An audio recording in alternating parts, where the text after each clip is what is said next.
Welcome back to Veteran Success Weekly. I'm your host, LJ Haywood, and today I'm joined by Juan Lee, a Air Force veteran and a successful nonprofit leader. We're going to dive more into that, but today we're going to be talking about leadership styles. This is a topic that I've covered previously in the podcast, but I really wanted to come back and readdress this from a different perspective. And my buddy Kingsley's not with us today, but we're going to still have a great conversation. I know he's with us in spirit. As a matter of fact, he's probably going to be logging in, listening to us live here. So shout out to my boy Kings. But I want to thank you for taking the time, Mr. Lee, to come on here and share your insights and your experiences. Before we really crack into this, because I really want to get your perspective on the various leadership styles that I did address previously in my newsletter. I wanted you to, tell a little bit about your background. I know you served in the Air Force, and I know you got out and you're doing other things outside of that. So please take the floor, sir. And again, thank you for being here today. Hey, thanks for having me. Hey, I'm always here for veterans. I mean, that really set the tone for my existence, for everything that happened after the military. For me, came out of as a result of my experience in the military. So I'm always available, always excited to talk about that experience. But yeah, I am now a author. I'm a speaker. I am a founder of a nonprofit, and our nonprofit is basically in the mindset. We're basically about teaching people to have the right mindset to be successful in all areas of life, no matter what area of life you're in, whether you got financial issue, relationship issue, career issues, self-improvement, health issues. It really doesn't matter. But it's the mindset. And that mindset, a lot of that mindset that I'm referring to came as a result of some experiences that I had in the Air Force, in the military, because it stemmed from changing my mindset from a selfish mindset to a selfless mindset. So it really set the foundation for me to realize and understand how we all ought to be successful in this thing called life, this journey that we're all on. So I've really, the foundation to this, everything that we do over at Clear Journey, which is the nonprofit that I started, has to do with understanding our own uniqueness, the ability to change the perspective as it relates to how we view things from a very selfish perspective to a very holistic and a combined selfless perspective. And it allows us to everybody to be successful. And that's the military way. It wasn't about you being successful. It's about all of us being successful. So that's exactly the mindset that I help other people promote with in our nonprofit. So I want to crack right into this. So because I think that when it comes to leadership, right, and it's a very broad topic. And a matter of fact, when I first got on my leadership journey, when I was in the service, because you get in and you're like, oh, I'm a leader now. It's like, no, you just starting out. And one of the authors I really enjoyed was John Maxwell, right? I've read tons of his books on leadership. And I believe that understanding and then implementing the different types of leadership styles that we're going to talk about and knowing when to do that is really, really important. But I want to ask you, and I'll share my perspective on this too. How would you define leadership styles? Like, because I want to really kind of like define our terms in a sense, right? Because I'll share with you in a moment how I define it. I'll be honest with you. We did talk about some things as it relates to prior to going live, Oh but yeah, I'm gonna we tell did, you, we did, we I'm, did. I'm gonna tell you, it's might be a little bit of different, but my leadership style, to be very honest with you, is to be the first partaker or an example of those that I want to follow. So I want to set the standard, you know, and I want people to now look at me as the standard and then begin to follow me because I am the standard.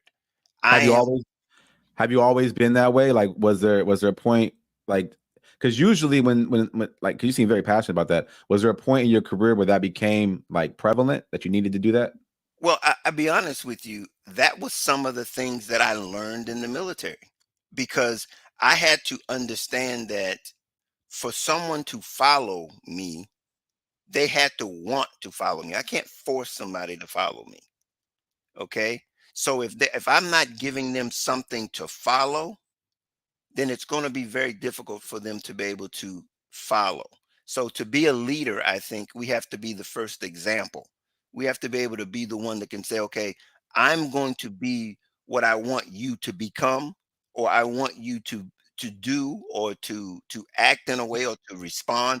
And what that actually is not necessarily what you do, but it's how you do it. I'm not really too much on, you do what you do, because if we're on a team, I have a job, you have a job, but the way you do that job is going to be dependent on um your motivation. And I want to be that thing that motivates you to want to do your very best at whatever you're doing. So I wanted to kind of share with the audience some of the leadership styles that we talked about before the show, and then where we kind of made, because I like to have a discussion, right? Hmm. And we may differ on how we approach some of these topics. I love that about the show. So there's democratic leadership style, which is a leadership style that's great when you want to involve the team. And in my newsletter, I talk about there's pros and cons to these different leadership styles. And I think that it's important to understand which style you kind of might lean towards, but it's Hmm. also important to have the awareness that some leadership styles work better in certain situations.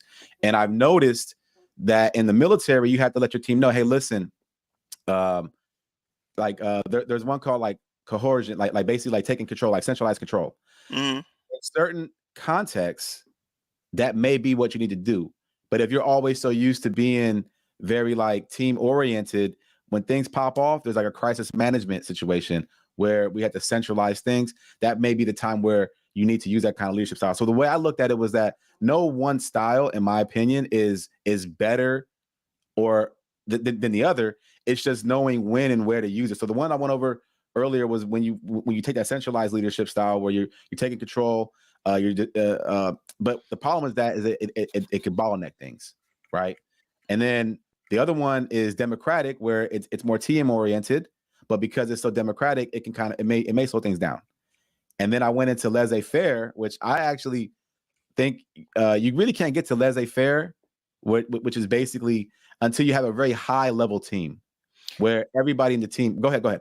No, you're absolutely right. But the thing about it is, and I'm just going to be honest with you, laissez-faire, that would mean that everybody, just as you said, is at a high level. And there's very few organizations that everybody is at a high level. And what happens is you end up finding people that think they're at a high level and not at a high level, and they're not doing their part. And you got this laissez-faire attitude, and that's going to create a problem. I think people get because everything has a connotation, right? So when you hear laissez Mhm. faire, you think, oh, people just being lazy, they hands off, they're not really involved. But I've go ahead. Go ahead. Go no, no, no, but that's what I'm saying. But laissez-faire is a philosophy that really assumes that everybody is at the same level. I mean, like I was talking about, it's that same motivation. When you don't have to motivate someone, they're going to, do it. They're motivated to do it themselves. It's an example. I was looking at something earlier this week, and they were talking about air transportation, and they were talking about the technology, electronic airplane. They're talking about electric airplanes. And the guys was in technology, and he says, I took a pay cut just because I wanted to be a part of this transformational process that's going on right now. Meaning that you don't have to motivate him to get involved and to get into this thing. He's like, I'm in it. I'm taking a pay cut because I'm in it. You ain't got to motivate him. But matter of fact, you just touched on the next because I got about two more, uh, two or three more. The next one I was gonna say was transformational leadership, and in my notes I have here it says I prefer to use transformational leadership when I'm onboarding new trainees. So during that time, it's a great way to inspire, motivate before the daily grind kicks in. And this style is very effective at eliciting feedback early on, because Hmm. usually if you wait to, and when I talk about transformational leadership, is casting vision. It's casting, and it's marrying what that individual who's joining your team wants with what the organization requires, because there's always requirements in any transaction. So that's a win-win situation. When you're talking about transformational leadership, that's where you really get that buy-in. We all know, and I'm speaking to military people here too, so let's just speak with it. When you get a brand new person on board with your organization, the culture of the organization hasn't really yet fit in to that, like they haven't really bought into it, and that could be a good or a bad thing depending on what the culture is. If the culture is negative, then that person's very respectful. They're right out of basic. They're yes sir, no sir. They're ready to go, and that's the best time to say, hey, listen, let's pull you into the fold and really get you to buy into what we're trying to do here. If you don't do that, if the organization doesn't have that built into the onboarding process, if it's just you handing them a checklist and they're just going around the base doing a little thing, or they're not really being taken care of, then they're just gonna figure it out themselves, and that's the worst thing you could do in that situation. Yeah, they're gonna fall through the crack because they're not gonna get the foundation necessary to be able to be that transformation, that inclusive individual in that Mhm. organization, and they're gonna always be on the outside or be a troublemaker in trying to fit into something that they never were orientated to.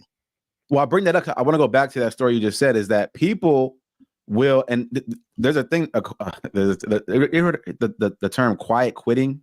It's a new No, I hadn't term. heard of that, but I can understand that. It's basically where people they go into an organization and they just leave, and they leave on good terms, but they're leaving because of reasons that were unresolved. So usually, and it's not money related. It's usually a management thing. It's a leadership thing, and so they're quietly quitting, meaning like, hey, I got a new job. So they're not telling you, hey, Mr. Lee, I quit this job because you don't really seem to have a vision. You don't like they're not going to pour all that out to you. They're just going to quietly just Right. find something to do. Yeah, And I yeah. think that that's where you have organizations where they don't implement this transformational leadership. I think that a lot of times we think we have to do all this stuff at like for me, I try to figure out like stations, milestones where you implement these different styles and where it's most appropriate. I think that's very appropriate. I mean, in light of what you're saying now, I could I can see how that would be very beneficial to be able to facilitate or to be able to incorporate these various types of leadership styles at various points, and know how to implement them is essential to doing that, because again, in the journey that I'm on, okay, um I've had some experiences with those types of, what you say, quiet quitting, because for me to be a leader, you know I've got to be able to give people the motivation and be able to provide them their needs that they're looking for, they need to be feeling a part of. And as I've been going through this journey as to developing the nonprofit, it has been evolving. So I have had to take on people, people have gone. I've had to take on people, people have gone. So it's the military is such a well organized organism that, you know, it's essential that people stay true to that organism, to that organization, but as it's evolving, and I know you're in the military, you're still engaged in it, to a degree. It's been 30 years since I've been in the military, but the thing about it is that the mission hasn't changed, but the way they do the mission has changed. And so that's where it's very important, to be able to keep up and stay in tune with the needs of the people that are coming into the organization and being able to meet that need. So, and I'm going through that in a technology space, so to speak, because I'm having to learn technology and use it at the same time. Well, that's where we talk about implementation, because sometimes more isn't always better, and a lot of the technologies that people are pushing, they don't really have the why behind it. So, for example, everybody's really excited about Chat GPT, right? But what that technology does is incredible. But what it doesn't do is it doesn't bring the experience you have from your, you know what I'm saying, you as an individual, and how to marriage those things together. And so it's really important to not just throw the baby out the bathwater and say, oh, well, this is going to take care of everything. No, there has to be some sort of a vision in how to implement it. And I wanted to transition into transactional leadership, and I want to show you my thoughts on that, and I want to get your feedback on it, because transactional leadership to me is basically a carrot and stick approach. It's heavily used in the military. Like, I can give you time off. You know what I'm saying? If you do a good job, I can cut you back. However, it's critical to understand what motivates your team.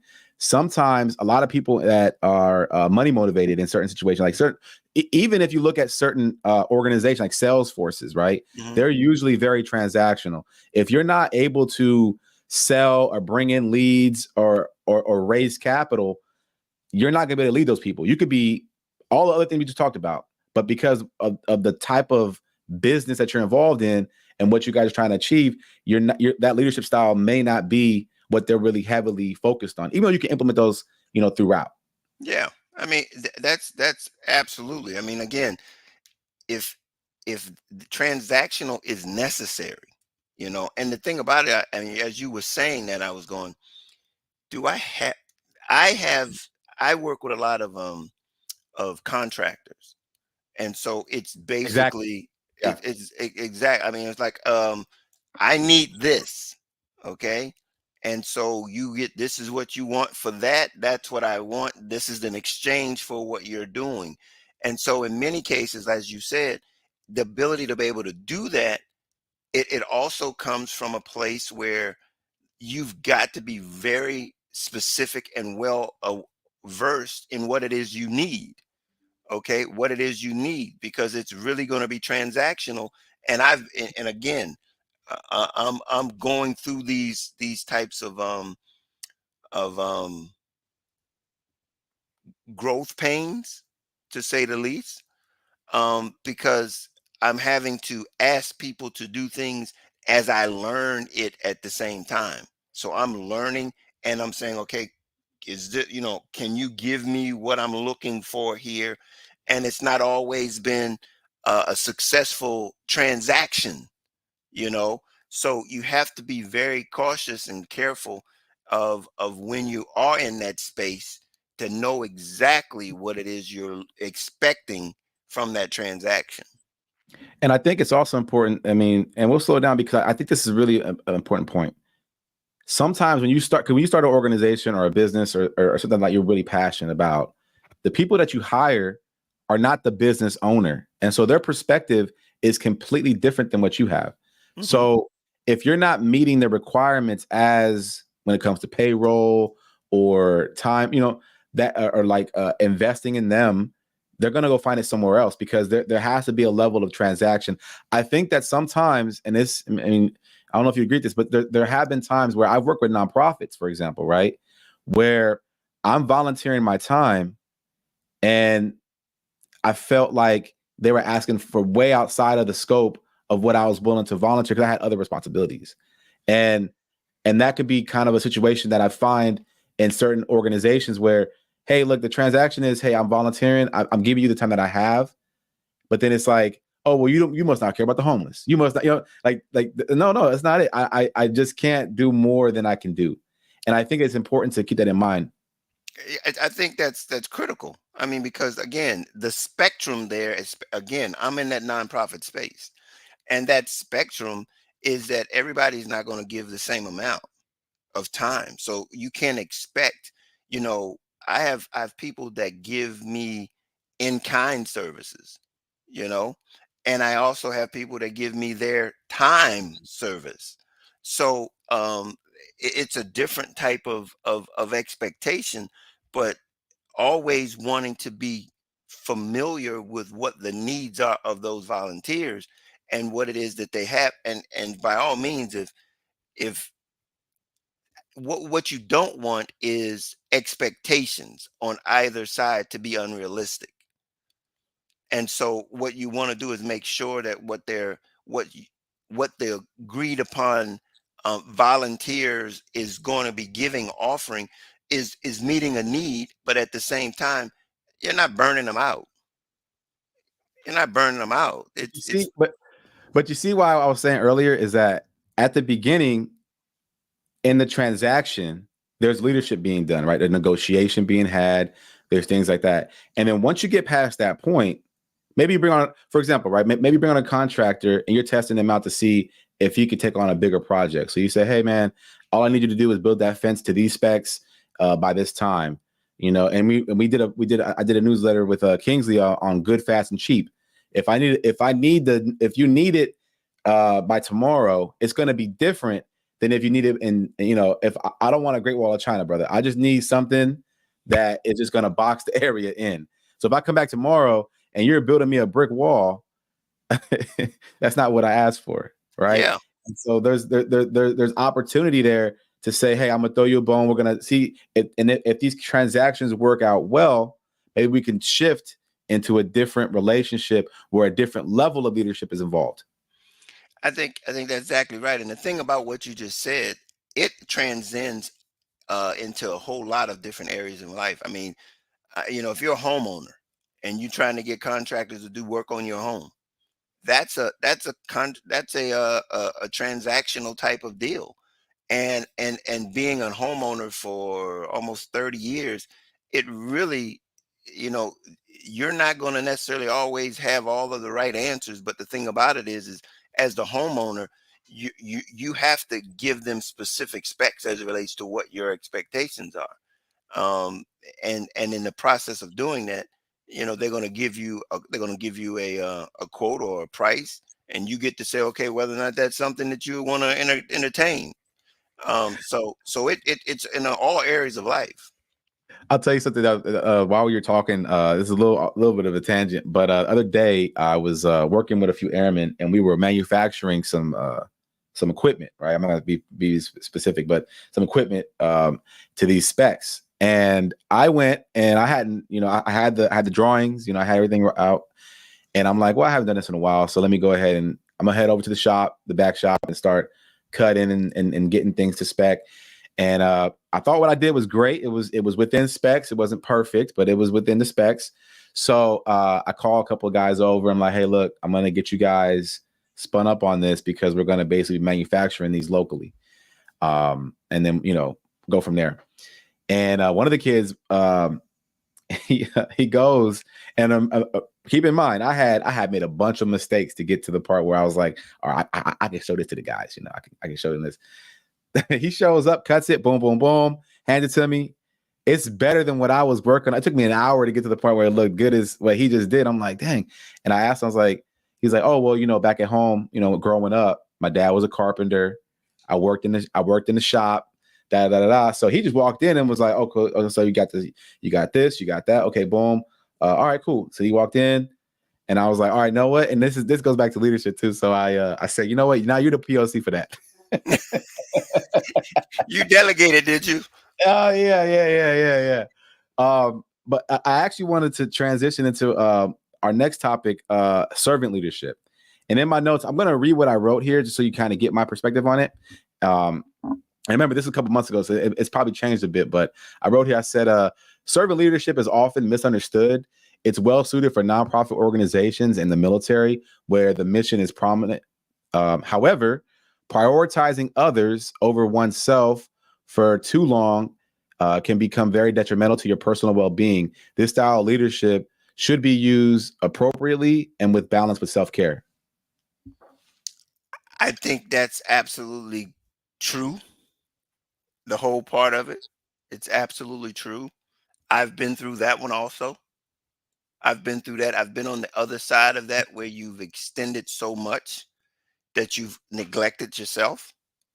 And you've got to be able to have a balance in that. You cannot afford not to. Um, because as you something that you talked about earlier is like, you know, nonprofits start from passion. You're very passionate about being a part of this, doing what it is you're doing, but there's no thing at all. There's absolutely nothing that is done by anyone by themselves. You can't do it alone.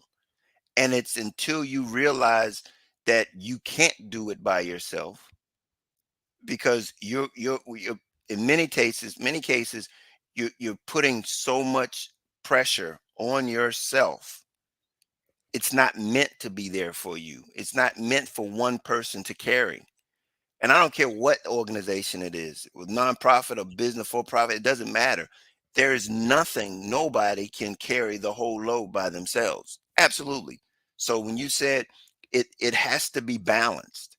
And so when you say servant, yes, um, I that's the desire to do it, but it has to be balanced. It has to.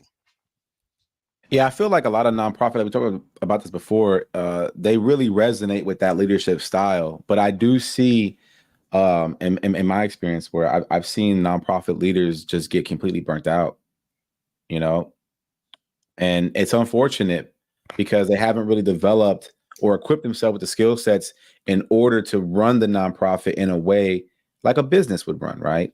You know, if you Well, I mean, go into, go ahead. I'm sorry. yeah, I mean, it is a business, and I think that's the first misconception that people have to understand, is that a nonprofit is a business, and you have this grace period of growth, so that because you're not beating down the bottom line, so to speak. You ain't got to beat the bottom line, because you have other ways of getting revenue in to sustain you. But ultimately, you got to be able to get to a point where it's being able to sustain itself. And that's the journey that you're on early on in this journey, on in this process, so that you can self-sustain.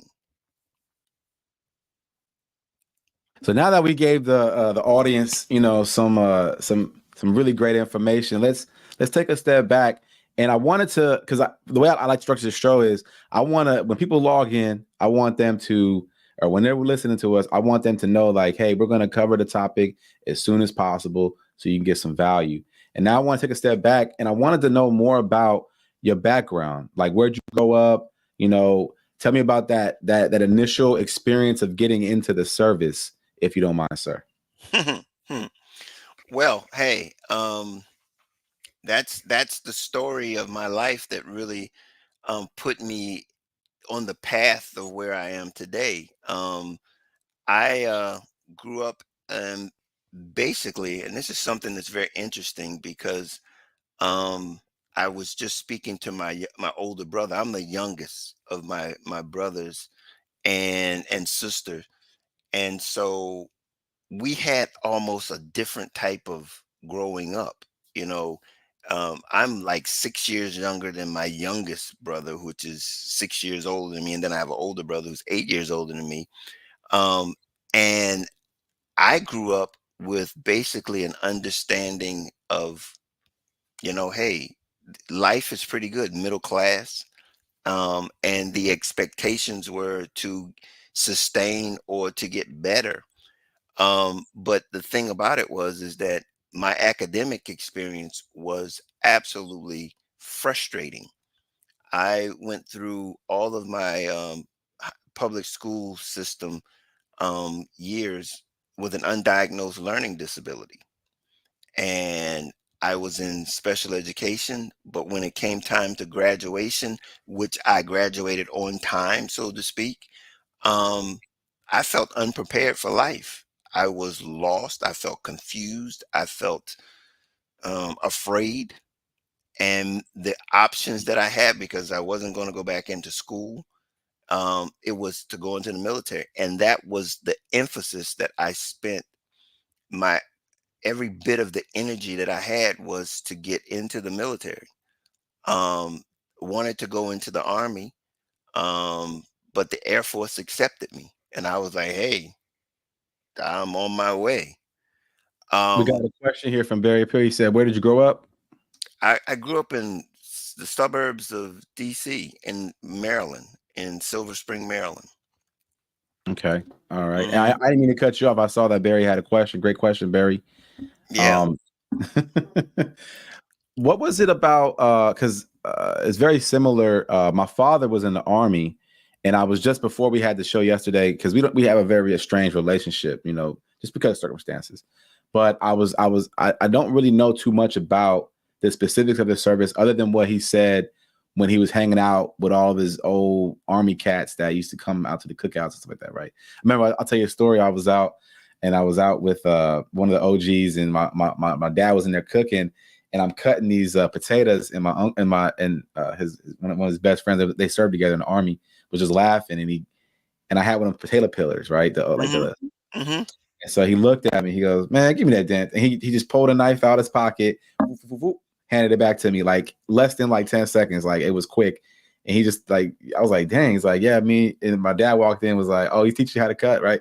And then he went and grabbed another one, spit the whole thing around. Like he had the whole thing down. I was like, dang, like y'all. That's amazing. Yeah. That's amazing that you said that, because my dad used to do the same thing with potatoes. He'd use a straight knife. He used a straight knife and peel a potato. Yeah. Just right around. Yeah, faster than with a potato peeler. Like he's like, I bet you I could peel this potato faster than you. And he's like, matter of fact, I could peel like 5 in the time it takes you to peel that one.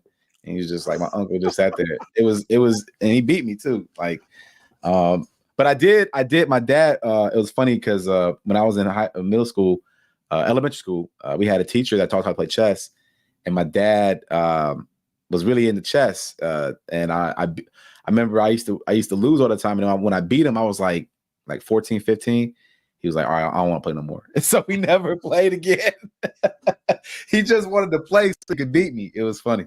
And that's again, that's one of the things that my dad used to. My dad was in the Army. He was doing the Korean conflict. He was in the Korean War. And that was something that he and I had in common. Very interesting enough. He was in Korea, and so was I. He was in Korea during the Korean conflict. They called it the Korean War.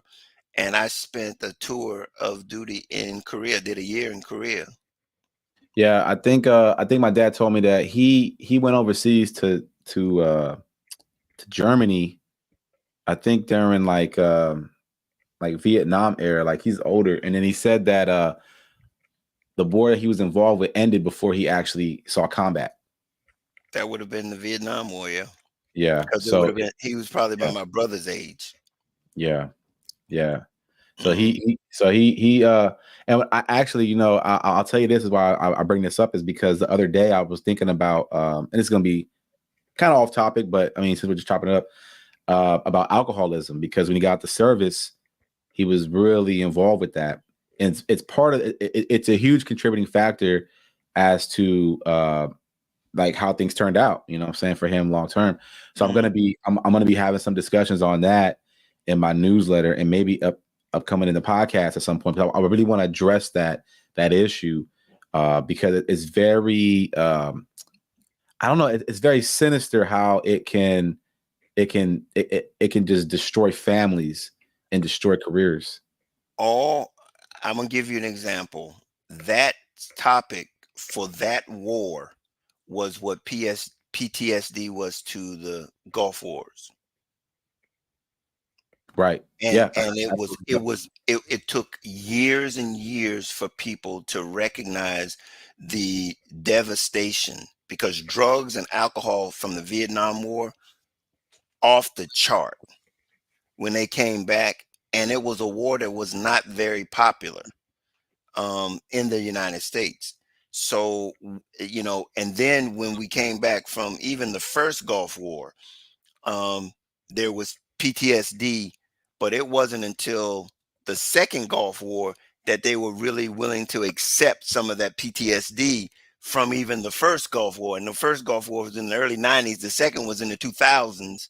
And so it had been about 10 years, and those guys were having to suffer without any diagnosis, and they were not willing to support them. And it was, like I said, it was the early 2000s before the Department of Defense was really beginning to acknowledge the fact that, yeah, maybe there's some stuff that we got to deal with. Yeah, it's kind of interesting because we're even dealing with that now with these burn pits. You're seeing it's very cyclical. There's things that get done to the service member that they signed up for, right? You're basically, the government's renting on my body and sending me places that I would not otherwise be. And yeah, so I do see we got some comments. I want to get back on topic real quick.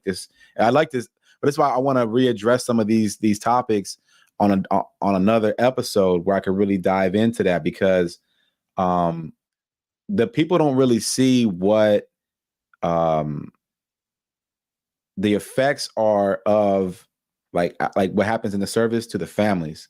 So I want to really get involved in that. But I wanted to address Kingsley's question here. He says, what leadership style do you find the most valuable, and what strategies would you recommend on how to implement it? I'll let you take that one, sir. Well, I mean, again, I think what you said earlier is that there's no one type. It's just that they are, and I have to agree with you, because I think they're all necessary in various stages or various points in a leadership, in the need for leadership. So I'm going to really defer to where you said it and how it is, but I think one of the critical things to do, though, is to understand who you are leading. You know, you've got to be able to appeal to those that are, like, for instance, these new generations, this younger generation. You're not going to lead them the way I was led back. And this was something that's interesting, because I had an interview with a new retired person that came out of the Air Force recently, and she says to me, she goes, "Look, these young airmen that are coming in today, they are something else, in the sense that you can't treat them the way you were treated. You can't talk to them the way, I mean, it's not like they don't recognize, they don't resonate with the way in which the old way of doing things, the way we used to carry it and do stuff." And so now it's almost like, because I was asking, so what are you talking about? The things that made the difference in my life, you're saying they don't do that anymore? She was like, there's very different group of people that you're having to deal with, and it comes back into, I mean, it wasn't any different when I was in there, but I mean, it's now so much that people's trauma is worn on their shoulders. They're wearing it on them sleeves. Whereas is that many of us in the past, trauma, we was avoiding it, we was trying to hide it. But now the trauma is they coming from You just families touched that are on broken. you just touched on a topic that I would love to dive into a little bit here, since we have how much time do you have left? I want to respect your time. And yeah, you told me give you some time. I gave it. You said All 2 hours. right, I'm good. yeah. All right, cool. Because I want to dive into that, and for the listeners, bear with us, because I like to deep dive into topics like this.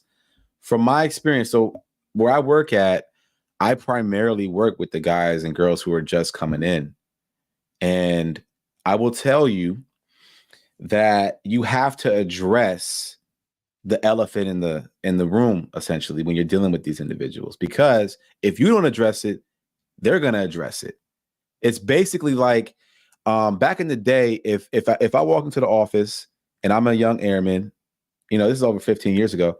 I walk in, that's not that long ago, really, in the bigger scheme of things, because social media was already kind of having an influence on how we governed. But I'd walk in and tech sergeant so and so. I didn't even have to speak to him. I just knew, he told me one time, "Hey, get your tools, go out to the box, like do all the things," right? And now you kind of have to. Again, I would use the word coddle, but I don't want to use it in a negative connotation. But there is a bit of that. But what you said a minute ago is why I went on this rant, because what I'm finding is this: we tend to swing these pendulums way one way or the other. So initially, it was, "Hey, I'm all good. I don't have any problems because I don't want to get kicked out." Right? My mental health is fine. Now, in my opinion, and I've seen it firsthand. This is my it's very anecdotal, but it is what it is. I see it swing the other way, to where people are using some of these proclivities in order as an excuse not to be effective. And the reason why I have to say that very carefully is because we live in a society now where people will they'll take all the context out of that and say, "Mr. Haywood doesn't care about my mental health." That's not the case. I'll give you an example. Okay. I was out in the flight line And I had a person tell me that they were having some personal issues going on with their life, right? And I told the individual, I said, well, I need you to head back inside now. Why? It's like, because in this environment, if you're not whole, you're a danger to yourself and others. I'm not saying I don't care about you, but I care about you enough to say, you need to go talk to the first sergeant. You need to go talk. This is a personnel issue. Out here, all those personnel issues have to be addressed before you come out here. And so that's why I say, like, if I hit that switch where, and I said earlier about consolidating leadership, that was the first one we talked about, like very concise leadership. Mm-hmm. That's where in that environment, you have to deal with the fact that, hey, I'm addressing you as if everything's okay and we need to get the job done. If that's not the case, please let me know. But we need to remove you from that environment just so that we can still continue to do what we need to do. And it doesn't mean I don't care, because we can address that, but this is not the time and the place. So I think, and again, I'm still, as we're talking about this right now, I'm still trying to figure out the best way to address those issues. But I have seen, and you know this, whenever there's a system, there's people who will take advantage of the system. Mm-hmm. And so I'll give you another example. During COVID, I worked for a company, contracting company, right? That we were contractors for the Navy to do their aircraft inspections.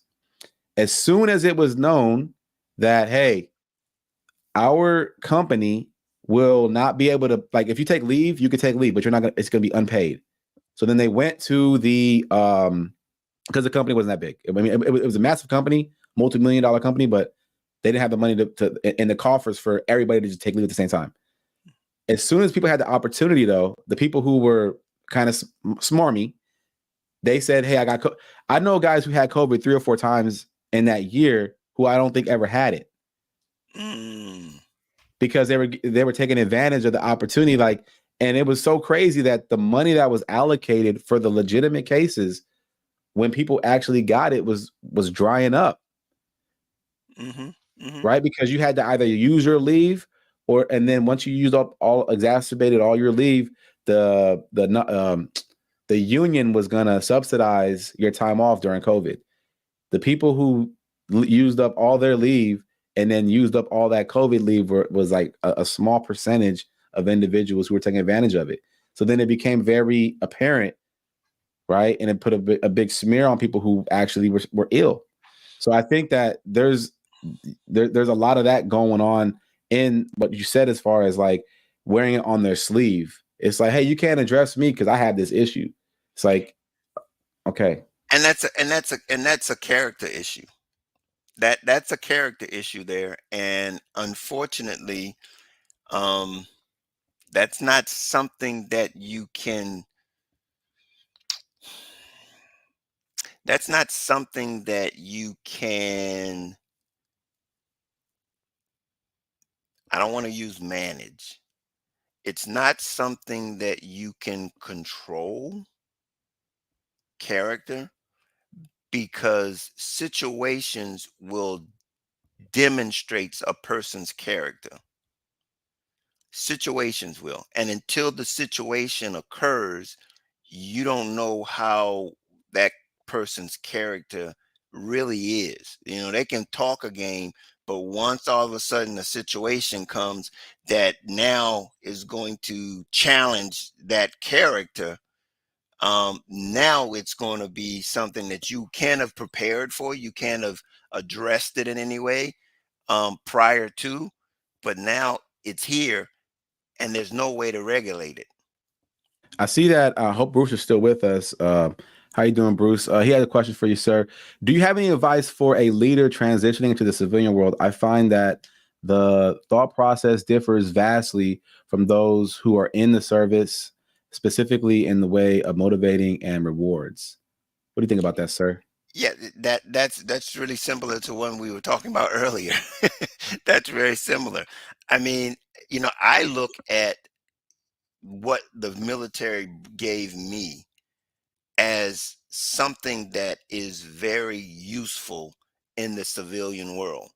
But now, I think the civilian world has to come to a level and understanding that what the veterans are providing and what they're giving is something that adds value to their organization at a level that for the most part they have never experienced, because they're going to give you, if at ever a person is a veteran that has, and I'm going to say this, if they've done more than their initial enlistment, if they did just their initial enlistment, this probably won't apply.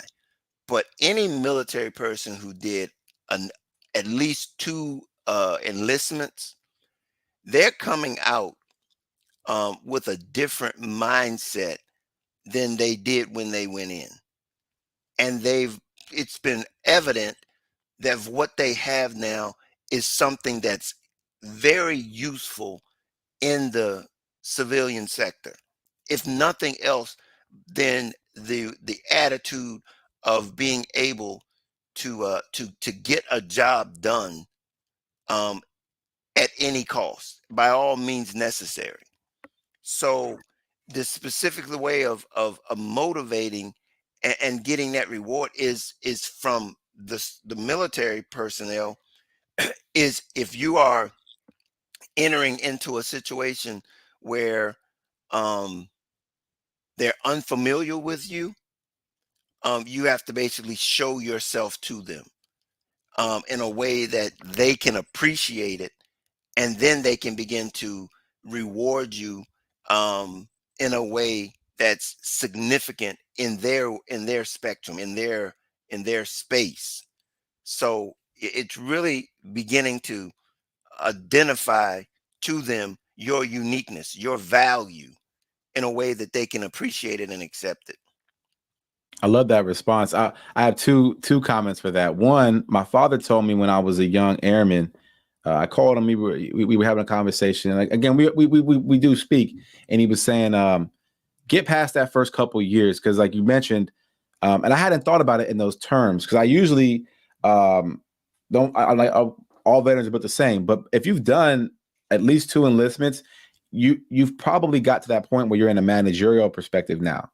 So if I would have got out of the military when I was an E4, for example, right, versus the E6, that's two different perspectives as far as what the responsibilities are, not just to myself, but to my team. Even now, I'll give you an example. Right now, I'm on a huge fitness journey. Why? Because a majority of the people that I'm working with and serving are 10 years my senior. I'm 10 years their senior at least. Hmm. So I'm having to keep up with them, and I had to set the right example. I quit drinking. I quit going out and acting a fool, because it's like, all right, I have to set the example, like you were talking about earlier. But I want to bring Bruce's question back up, because we're gonna deep dive into this. So Bruce, stick with us, and if you have any other questions, man, feel free. Because it definitely, if by the way, anybody who has questions listening here live, please ask, because if you're thinking about it, we're here. This is the part where the second half of the show, where we're going to really just dive deep and just answer any of your questions you may have. So first of all, it's kind of interesting that you mentioned about basically what was coming up for me as far as words was loyalty, right? Dedication. I think there's always, and I make it a point to put this in any of my writing and any of my work, there's always a transgression to the law. So because you've done that amount of time in the military, you have a level of loyalty to an organization and dedication. And I don't know if you've heard it before too, but I've heard this for veterans. If you're getting out, just be aware. Don't fall in love with your first house, is what they say when you're like going to buy homes, right? You're always going to fall in love with that first job, and you may actually have to take a step back and say, "Hey, look, this is just a position that I'm applying for. I'm working for. I'm not, dude." I even did this, man. All this stuff is related. I just posted about saying no and having respect for your boundaries, because as a leader in the military, Bruce, you're going from a situation where you're on call 24/7. And so typically what happens is, to his point, for the people who know what they're getting, they know that they can actually take advantage of that situation. And again, I feel like I'm always like putting the black hat on and negative Nancy, but it's true. They know that you're going to be available. You're going to be dedicated. So respect your boundaries, and also negotiate and know your value and what you bring to the table. Because if they don't, you at least need to know that. I've been in. I can't tell you. Go ahead, sir. Go ahead. No. I think you hit a really good point there. Is because, and I think what civilians or our society don't, and this is why I said they don't know our value. That ability to get the job done, okay, by all means necessary. It's I don't even know if you can negotiate that. You to be honest with you, you can't negotiate that. And if you don't understand the value that you bring into the table, there it's pretty many, in many instances it could be taken advantage of. So you really have to understand your value. And let's go a step further. I mean, like what I'm trying to say is this, and I wanted to address his comment. He says, "Thank you for the follow up. I agree that mission first attitude is hard to shake, and it gets frustrating to find a way. Maybe only one in the team can hold that position. Yeah, 100%. A lot of times I'm noticing, like even with myself, my first job out the service, dude, I was working as a service porter for a dealership, parking cars. I had to really humble myself. That was my first when I transitioned out of the service full time, I went into the reserves. So when I got that veteran status, I was like, okay, I'll do the reserve thing on the weekends. I kind of had at that time in my career, I was like 1 foot in, 1 foot out kind of situation where I was like, I didn't want to get out, but the unit that I was with was very toxic in work environment. So I went into the reserves and worked as at the service porter, and I really built relationships with people and just learned how, because there's one thing you'll learn, and then you could speak to this too, because this is very on the civilian side, it's not, people don't have to listen to you. Right, like it's not the same criteria. So as a leader, we like, and we're still on this topic because I love this discussion. If you're getting out, learn to develop those soft skills that make people want to listen to you. I can't tell you how many people who get out at I think younger airmen actually have a leg up on this. The guys who do 20, 30 years when they get out are so frustrated that they can't get things done because the people don't have to really listen to you like that, because they're used to saying, hey, we're coming to my office. Hey, go do this. And you just, yes, sir, no, sir, boom, watch out. And I mean, maybe I'd be a little too general, but No, I think, but I think there's value in that. And I'll be honest with you, there's value in that. See, I believe that when you understand that there is no organization that sits on an island by themselves, there's nothing, in the sense that every business, every organization, the mere fact that it's an organization implies that there's multiple pieces. There's multiple pieces to this thing. And when you understand the necessity for those pieces, how they come together is everything. It's everything. It's not it's everything. We spend so much time as it relates to what the component is or what the parts are, but it's more so is how do they fit? How do they fit? Because there's no organization that doesn't have more, it has a lot of parts to it. And when you realize the value of being able to get it done with all of these parts. yeah, those results, yeah, the When you, deliverables. yeah, it's the deliverables at the end of the day. And when you say, when you come out of the military and you have this get the job done mentality, and you get caught up in, a bit of bureaucracy in the civilian world, they don't value you. And so that's why most people who do 20 and 30 years in the military, they come out be consultants. They come out being in position of authorities. They don't come out being, following nobody. They come out being in authority. And that's the thing. I'm like, you get an E9 getting out of the military, an E8, E9 getting out of the military. They're equivalent to an O6 in the sense of being able to have amount of authoritative means about them. They telling people what to do, and they're not gonna come out and just just do nothing. I mean, let somebody. No, that ain't how that work. Speaking of which, I just one of our chiefs, Ford, shout Chief Ford, Skip, is what everybody calls him, right? He had his retirement, and he said that, which I didn't know, he always had a passion for cooking. So you know how in the Air Force people will spell chief as chef. So he had a joke because they can't spell, right? Oh boy. He's like people have messed my name up so many times. It's calling me Chef Ford. I guess I'm gonna go out and go be actual chef and run my own kitchen. So that Hey, was if that's what make, I mean, because look, I've always liked to cook, but I did not want to be a chef. I did not want to be a cook in the military. Um, I was always in there, but never wanted to be one. I got and by the way, if I'm not mistaken, Bruce and I actually we served together years ago, man. Um, so he said to your point, I find it hard alone for let me pull I can't read in public. Let me pull it to the side. Hold on, see.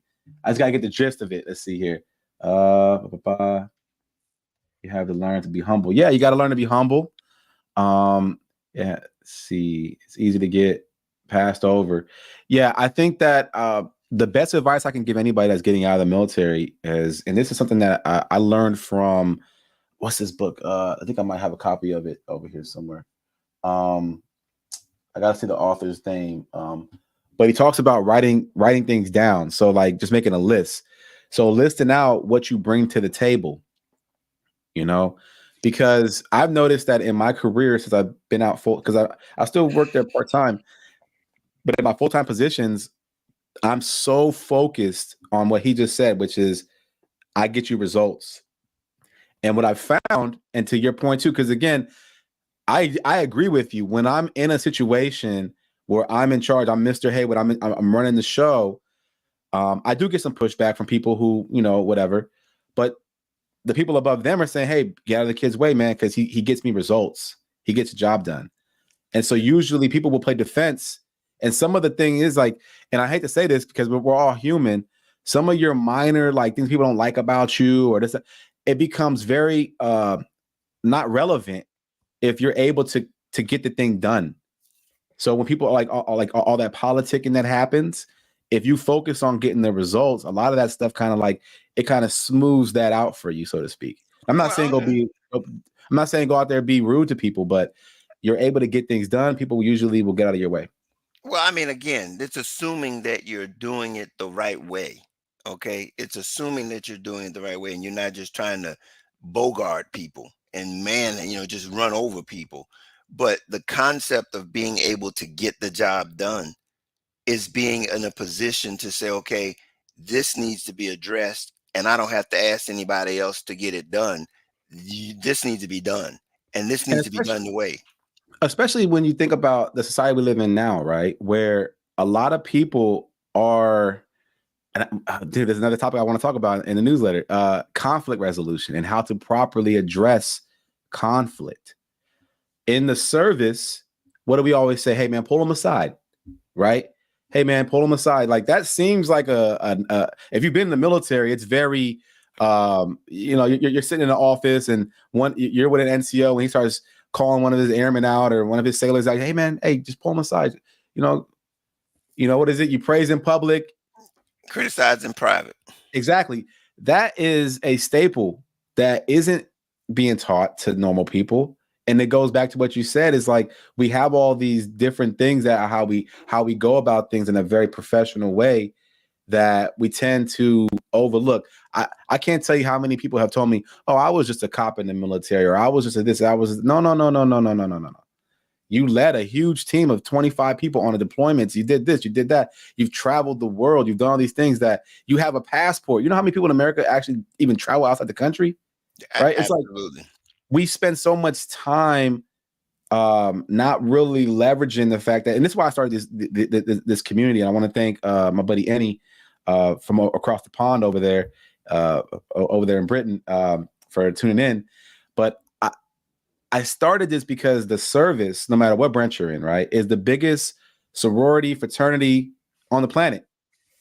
So if we're not leveraging these contacts where we can have these conversations and we can debate these ideas respectfully, then we're not really tapping into the resources that we have, because not the average person doesn't have access to that. 1% of how many people are in the United States is a huge percentage. It's a huge percentage of people you can tap into. That's why this show, if you notice, like, I don't put a lot of advertisements, a lot of this and that. It's just this is my view on how I want to create a community that we all support each other and we have conversations.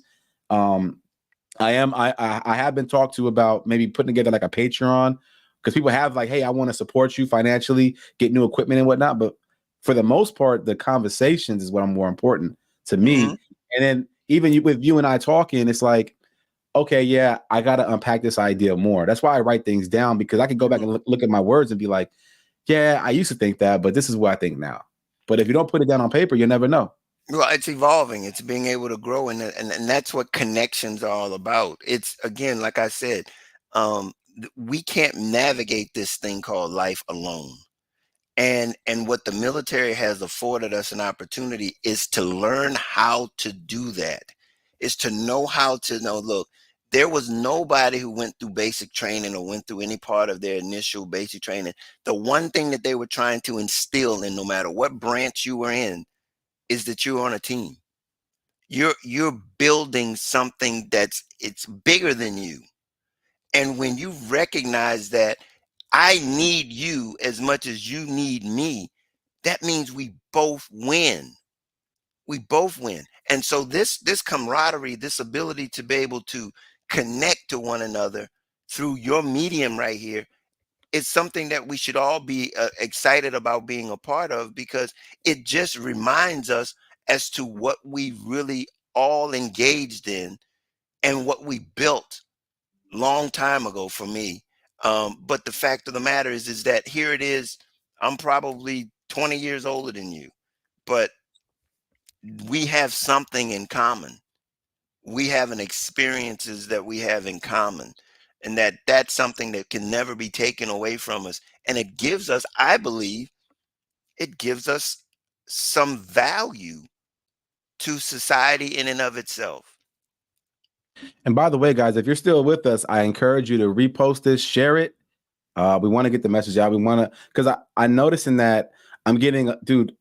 So my goal for the rest of this year, so on my LinkedIn, I'm really focused on building this community on LinkedIn. I started my LinkedIn about a year. I started like networking through LinkedIn about a year and a half ago. And I had less than 500 connections. Right now, I'm over 4.6, I believe. Million? 4.6K, not million. Oh, I was like 4.6K. I wish. But my goal is, because I mean, to get to 1 million, you got to get to 4. To get to, so my goal by the end of the year, I was telling Kingsley this, is I want to get to 10,000 veteran supporters.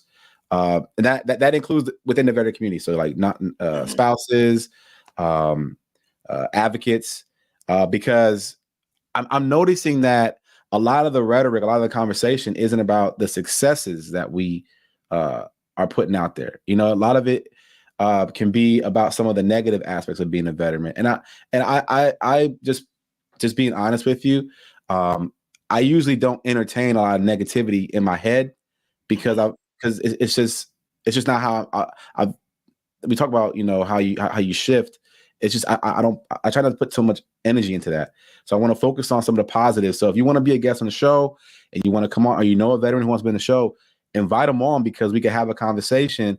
And I don't care what their follower count is. I'm not really focused on that. I'm focused on interesting dialogue, interesting conversations, interesting stories that we can really get out there.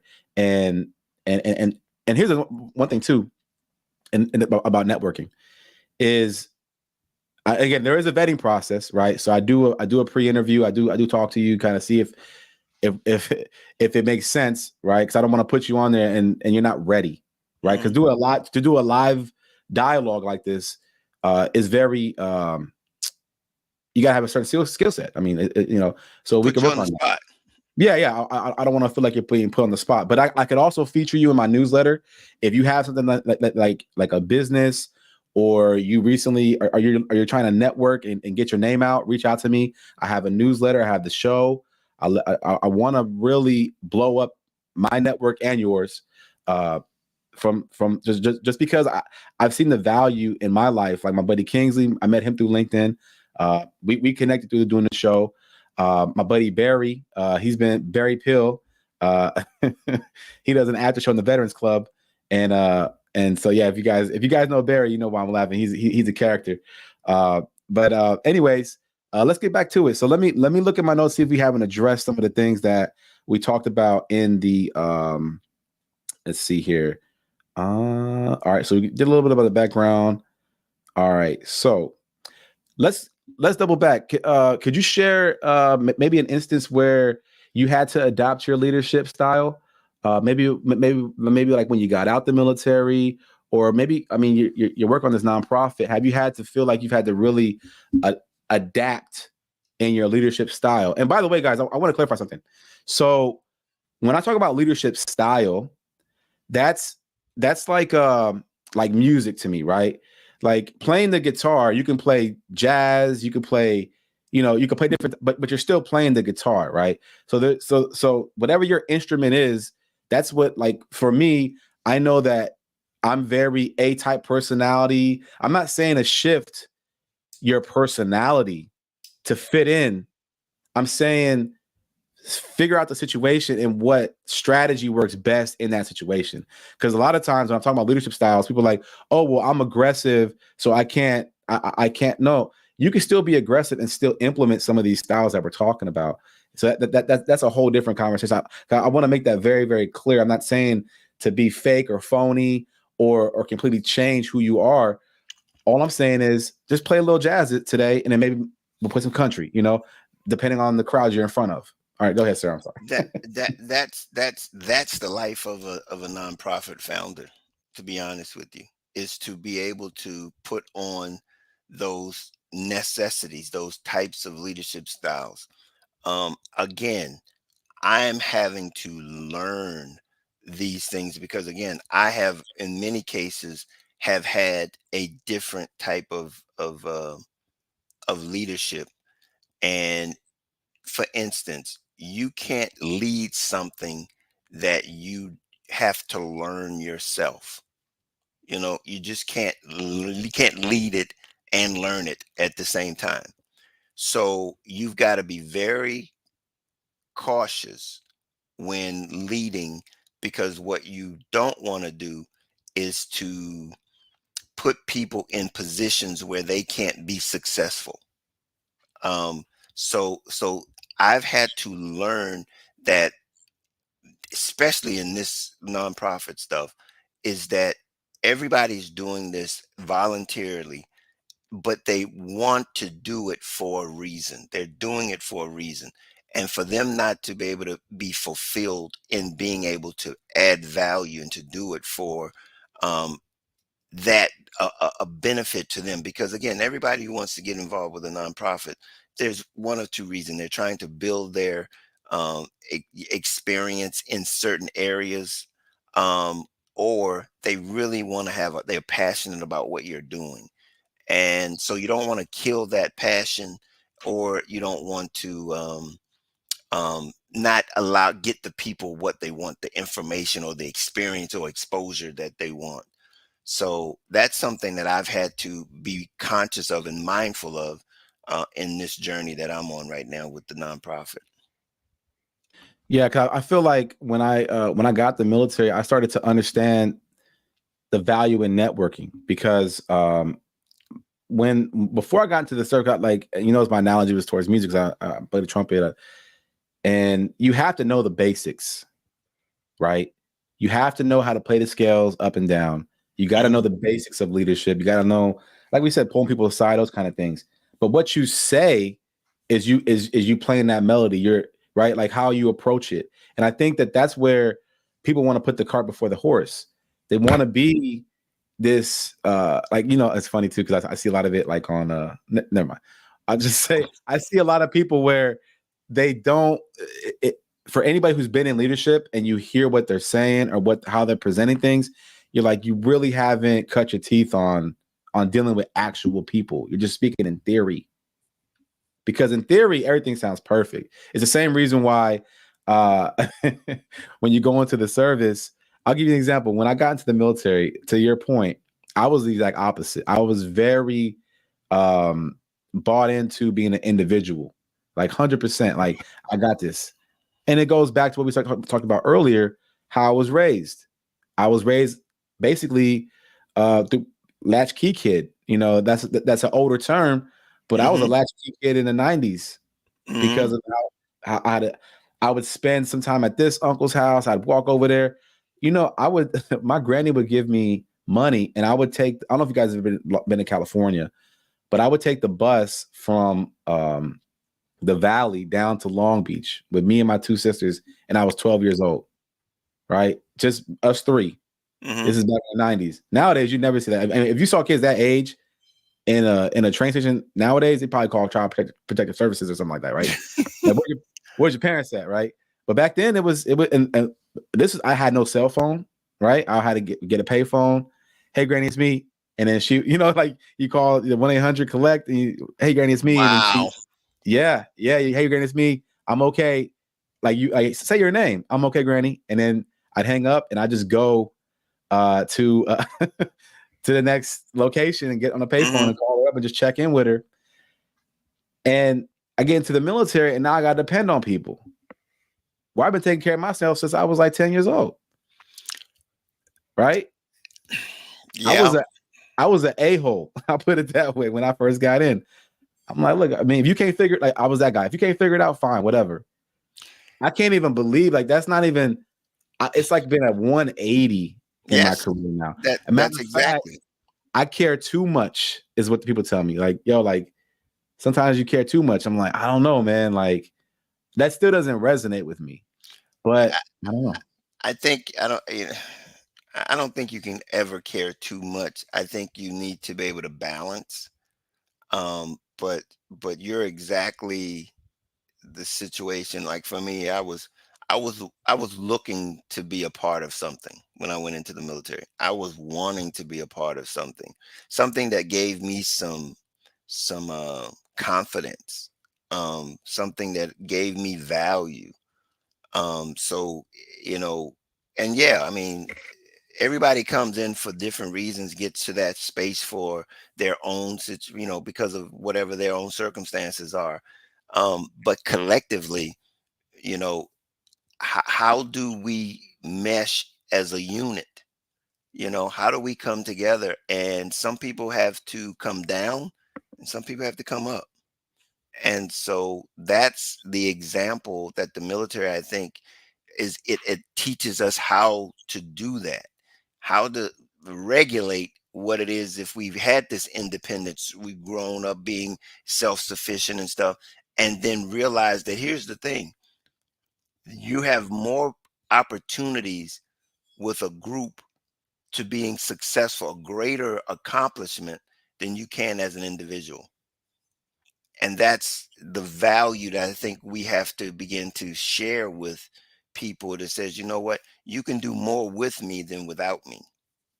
I mean, that's the whole purpose for me of getting better and understanding these concepts, because they're just ideas, they're concepts, there's pattern of thinking, there's recognition of, hey, this person says this to me and this is how I respond to it.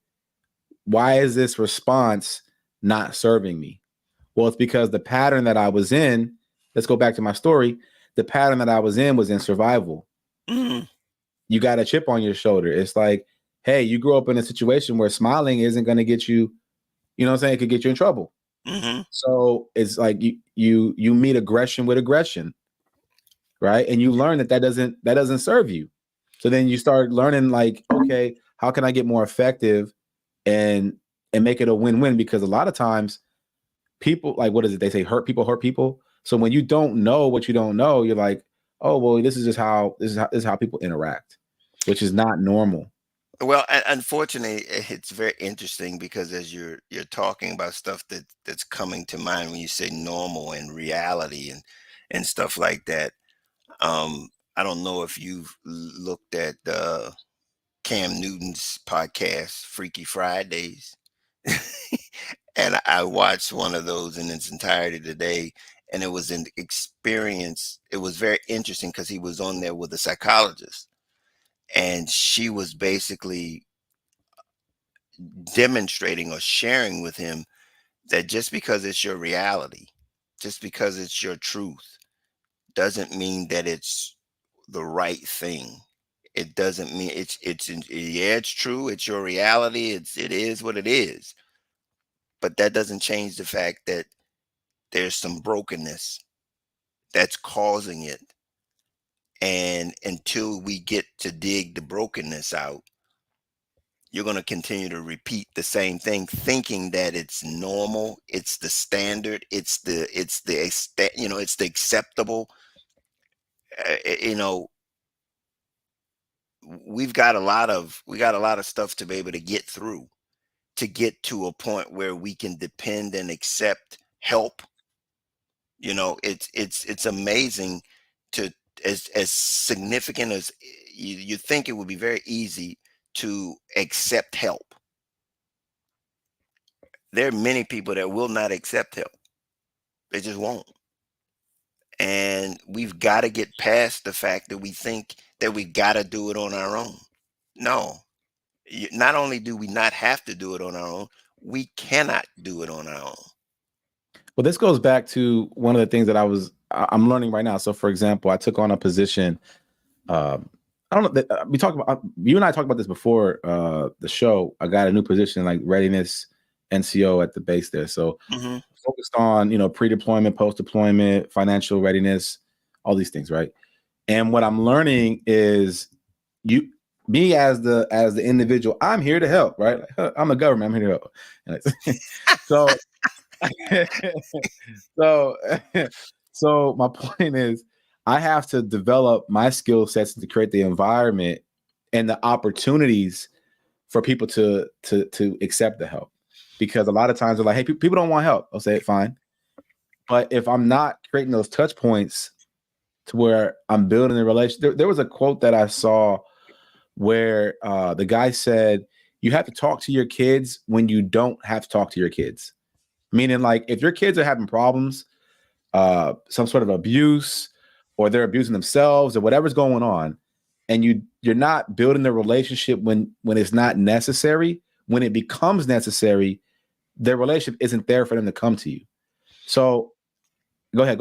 No, you're absolutely right. I mean, you're hitting it on head, and not only you'll be surprised at the time when you're not speaking to them is the time when you should be speaking to them, and that will eliminate some of those challenges that they're probably going through at the time where you weren't speaking to them. So you've really got to engage them it- all the time. And what comes to mind is a scripture that reads, "You teach a child daily in your walking and your talking." They're always there to be. You're there to be tracking them. It's not just on the occasion when you have something to do or not do. It's, how do you wake up in the morning? How do you? I give you a good example. When you woke up in the morning in the military, what's the first thing you do? Let's go to basic It training. depends. In I mean, basic training. yeah, In you got to basic change. training. You put your PT gear on and you go work out. Usually, depending on where you're at. If you're in basic training, what do you do? Oh yeah, you got to make your bed.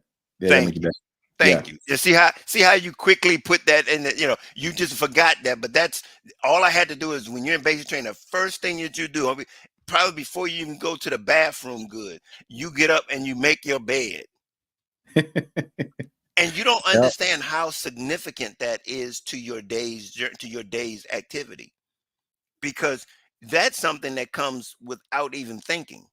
You've just been programmed, and the value of that is that you've put a routine in place that already sets you an accomplishment for your day.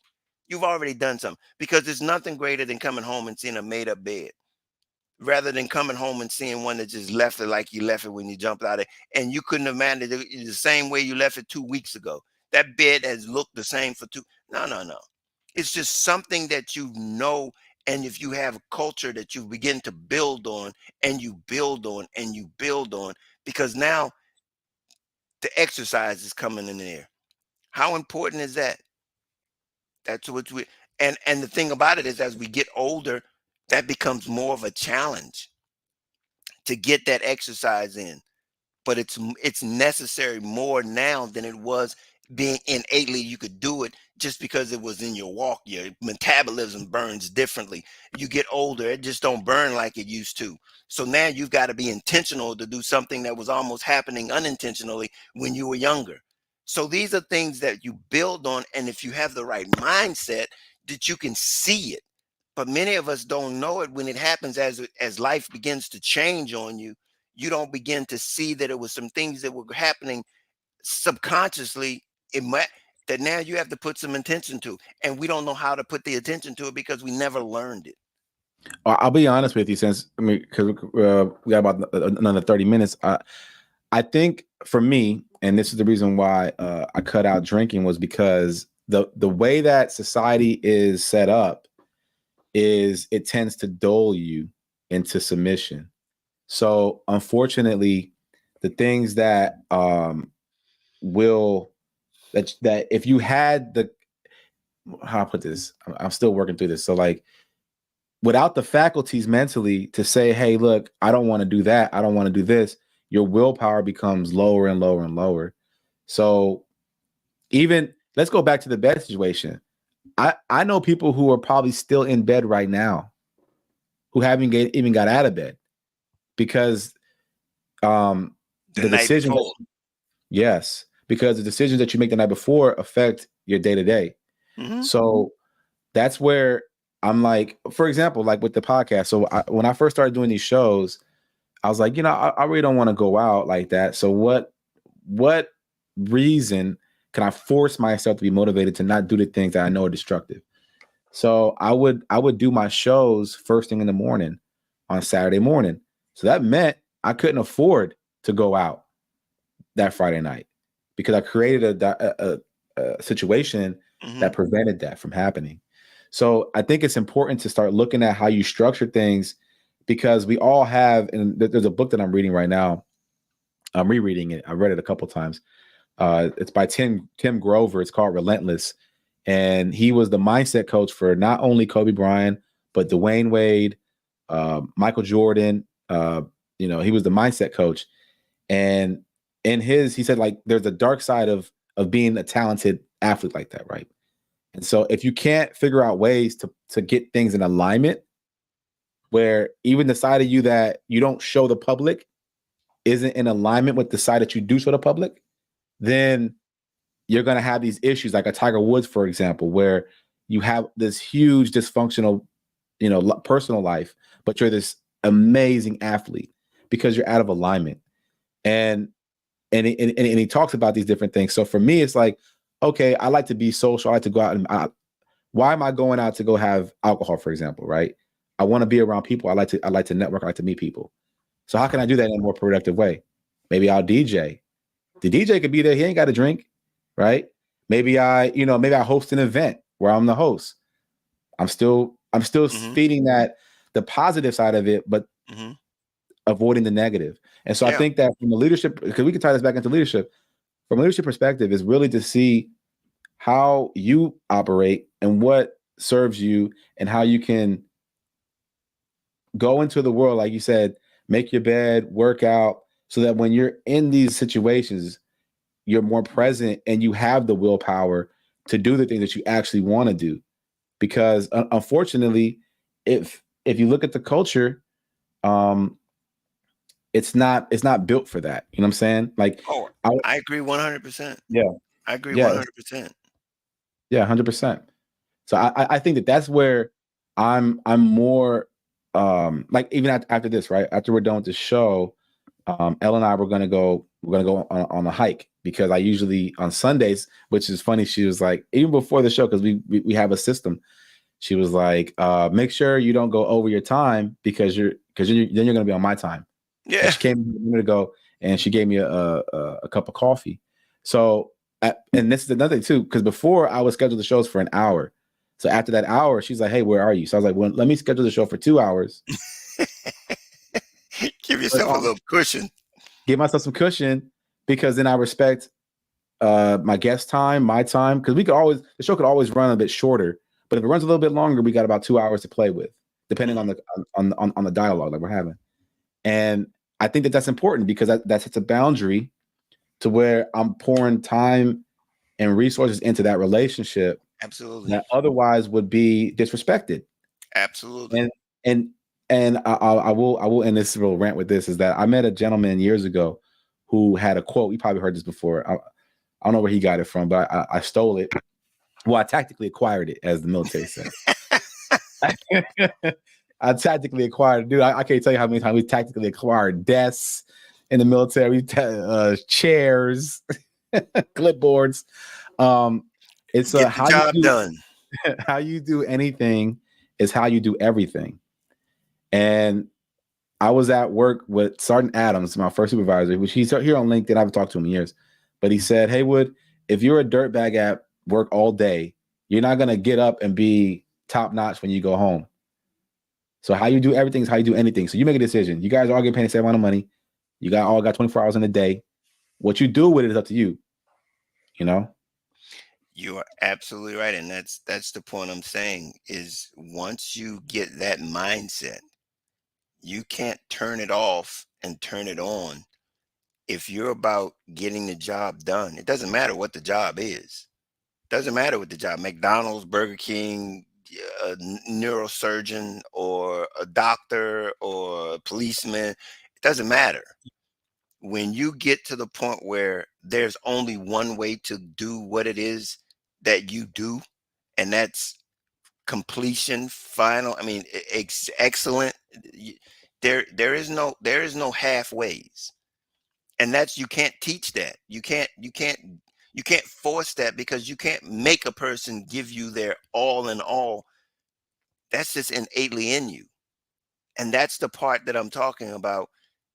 When you have that kind of mindset, you begin to identify who you are. It's your character. It's what you represent. And nobody can take that from you. The expectations, nobody can over expect on me.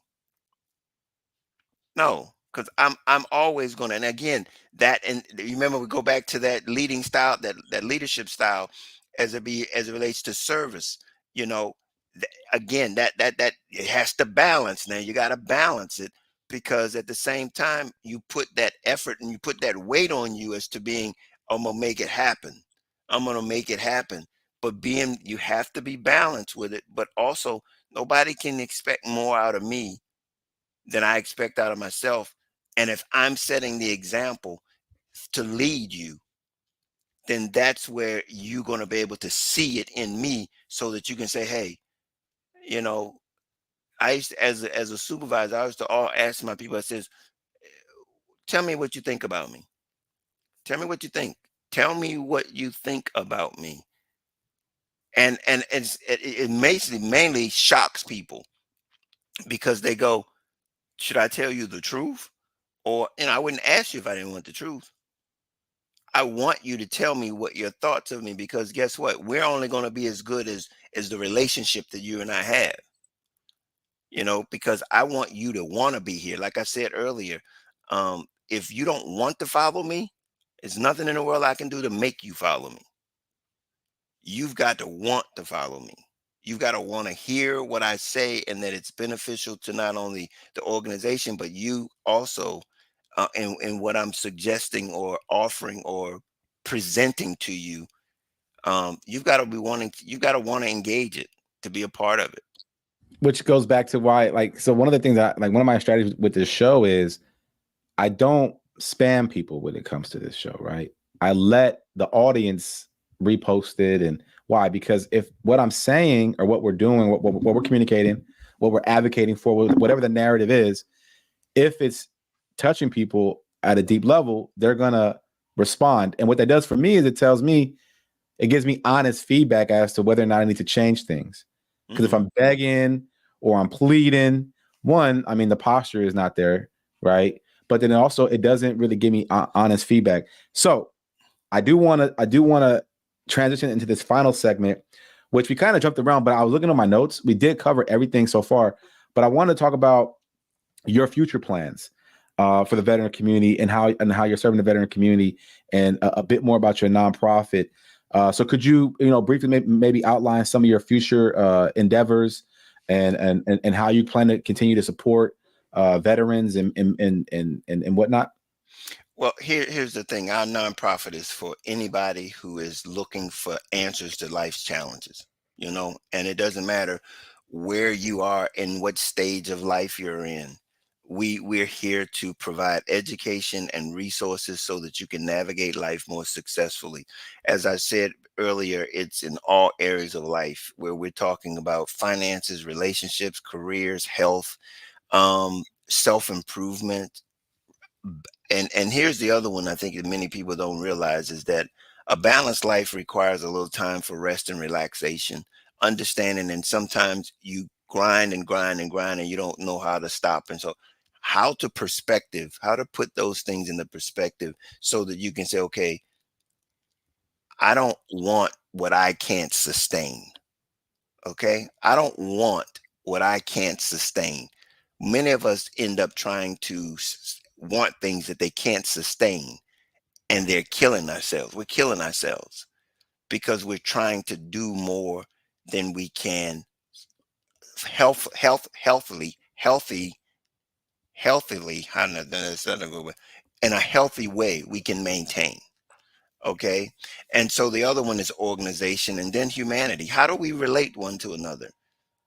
How is it that we understand that I need you and you need me so that we can have better communities, we can have better states, we can have better country? We're in a very divided state in our country right now. And what I'm suggesting is that when we begin to see value in each and every one of us, it doesn't have to look, you're an original, you're unique. I'm original, you're unique, I'm unique. If I had what you needed, if I had what you had, I wouldn't be needed. If you had what I had, I wouldn't be needed. You wouldn't be needed if you had. So the point of the matter is, I have something that's different from you. We've just got to begin to fill in and understand that everybody is valuable. Everybody has value. And that's what we do at Clear Journey, is to give you the mindset so that you can see value in everybody and everything so that you can be successful in all that you account or you in your journey in life so that you can be successful. Wow. So I'm getting ready to wrap this thing on up, Lee. So before we do that, though, what's the best way for people to get in touch with you? Are you comfortable with them reaching out to you here on LinkedIn and connecting with you? Oh, absolutely. You got me there, Juan Lee. But on Clear Journey, you can always reach me at email me at info@clearjourney.org. That's where I am. Um, Again, we have a podcast also. It's called It's Life Live. We come on every Wednesday night at 7 p.m. You can reach us on on all of the. We stream it off of StreamYard, but we stream it to Instagram, Facebook, YouTube, and LinkedIn. As a matter of fact, every Wednesday night. Um, we've been recording some previously recorded for the month of August. We'll start back on our live ones in September, but that's every Wednesday night. I'm going to be launching another web or another show. It's going to be called the psychology philosophy philosophy of love. My book that I wrote is called Love Made Simple: The Guide to Inner Peace, Contentment, and Success, which you can get that on Amazon, or it's Audible also. But it's also understanding the power that love represents in our lives. And I think once we understand that, these attitudes and this mindset that I talk about, you begin to see how we can navigate life if we understand that we're in this thing together. Well, the powerful Juan Lee, I want to thank you for joining me today, brother. And actually, I want to end on a few words myself. So let's end with this, guys. Listen, I made mistakes by using a command and control style when I first got out of the service, which broke down some of my team dynamics. It broke down some relationships. So it's important to recognize that when your approach isn't working, and to take responsibility for what's not happening, and to communicate to your team openly that you're here to learn, grow. Therefore, the best strategy is to adopt a leadership style that is that is congruent with who you are and important to that and right for that situation. This ensures that you are choosing an approach that is not just effective, but it allows for accurate feedback and information. In closing, I encourage you to reflect on your own experiences and try out these different leadership styles that we discussed here. I encourage you to connect with my guest, Mr. Juan Lee, and share your thoughts, stories, strategies, and in the comments below, so we can continue to learn and grow together. If you found this valuable, if you found value in this discussion, please repost this live stream here so that together we can build a community and we can master the art of effective leadership. I care about you guys. Thank you for joining us. I want to thank all of the comments. We'll see you guys soon. Have a blessed rest of your day. Talk to you soon.